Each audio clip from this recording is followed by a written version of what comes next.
Well, we've reached the end of another fantastic season of Let's Talk Bwlb, and I really hope you've enjoyed it as much as I have. At the end of another rather unusual year, we thought it'd be a great time to reflect on the season before we get stuck into recording the next one. And for a pod like ours, to have something like COP26 happening mid-season, we had to kick off with climate. And so we began by hearing from Baroness Brown, Leslie Mackay and Daniel Johns about tackling climate change both inside the classrooms and what it means for the buildings themselves. The impact of the children is lethargy, sweating, continual thirst, low-level feelings of sickness and the heat of stuffiness of the room. Noticed an understandable dip in presentation, spelling and accuracy across the curriculum. So this is children building up to, one of the key early years examinations that they're going to be sitting in a school building that just isn't fit, not just for the current climate, but for the future climate. I really felt that we needed to look in more depth what climate change actually meant. First of all, at a child-appropriate level, but secondly, in a way that didn't scare children silly, because as adults I find that incredibly scary, the future, if nobody does anything about it. And I didn't want to pass that anxiety on to the children. I think that's really important. It was great to welcome an Honorary Bwlb Fellow, Craig Bennett, alongside Richard Benwell, to talk about another COP, COP15, the Biodiversity COP, which is happening next year. And I was fascinated to hear just how much land here within the UK is in a good state for nature.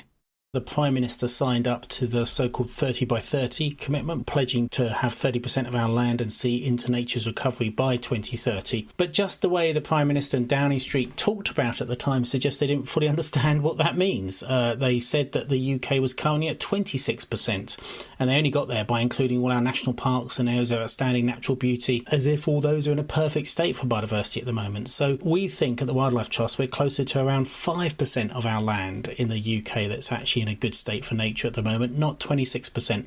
So there's a huge disjunct there between the rhetoric and the reality. Cast your mind back to 100 days pre-COP, and we heard from Chris Stark from the Climate Change Committee on what a successful COP would look like. And we heard reflections from my co-host Mark Fletcher on the global water sector perspective. And I'm hoping that we'll catch up on COP again in future episodes. I would love to see our world leaders actually lean into this and embrace it, because the transition is so positive overall for the societies that those world leaders are responsible for. That flip in the mindset is the thing I would really like to see in COP26. It's the thing I'd like to see in the UK as well. Not that we're being led to this because we absolutely must do it, but that actually we want to do it. We're running towards these goals because actually it points the way to a more positive economy overall, or better societies around the world, better outcomes generally for people living in the world today. I would love that. So that kind of idea that the discourse itself becomes more positive around climate change and less miserable is the thing I'd really want to try and pull off with my magic wand. We heard a lot of passionate voices this season, and none more passionate than the activist turned environmentalist Dusty Gedge and my superb co-host Anusha Shah, as we explored the opportunities to green our cities, creating suds for the skies. How do we look at the natural processes that we already have, nature's given us, and how do we engineer using nature? And how do we make sure that what we've taken away from nature, we give it back in leaps and bounds? So if you got 32% of central London that could be retrofitted tomorrow, we could store all that water, cool the insides of those buildings, inner heat excess, cool the city area, and also create 32% of good habitat for birds, bees, pollinators, wildflowers. So that's why we should do it. Following the theme of engineering with nature, we heard from Becky Spate and my co-host and chair of the Environment Agency, Emma Howard-Boyd, on the importance of thinking in systems, and really that benefits take a long time to be realised. Being able to look at those multi-benefit solutions, it's such a big win. It's such an obvious win in a way. But because I think it happens over a longer time period, and because you have to make the investment now to see that economic return further down the line, it's a more complex solution for society to grapple with and for politicians to back sufficiently, which they're not doing at the moment.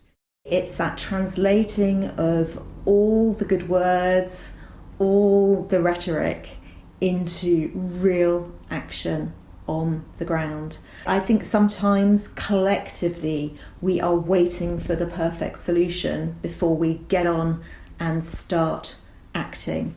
And to bring the season together, we thought about the connection between the environment and our health with an episode on blue-green social prescribing.